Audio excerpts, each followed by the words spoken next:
Well, this afternoon, hundreds are expected to gather at Seaport Village, all for one mission, to urge people to become organ and tissue donors. 10 News reporter Melissa Macia shows us how today's Fan for Life Fest will help our wounded warriors.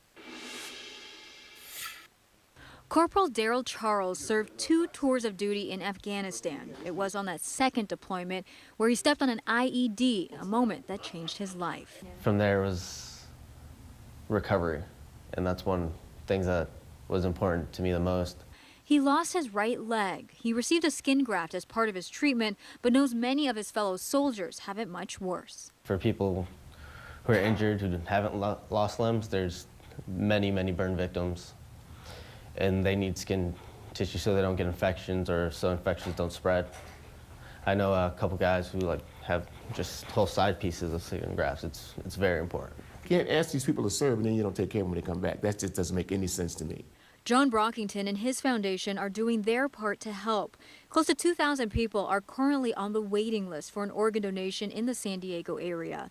And despite more than 1 million tissue transplants done each year nationwide, there are still many more who need help.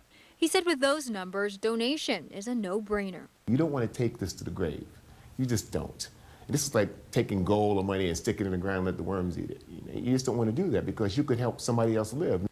The former Green Bay Packers running back knows that lesson all too well. He received a kidney donation from the woman who eventually became his wife. Now he's hoping others will give back. Our goal for Saturday is to get as many people registered as we can and to have fun. Melissa Macia, 10 News. And retired Corporal Charles is part of a group called Soldiers Who Salsa. They'll be performing at today's Fan for Life event. And 10 News this morning anchor Bill Griffith will be the MC. Starts at 4 o'clock this afternoon.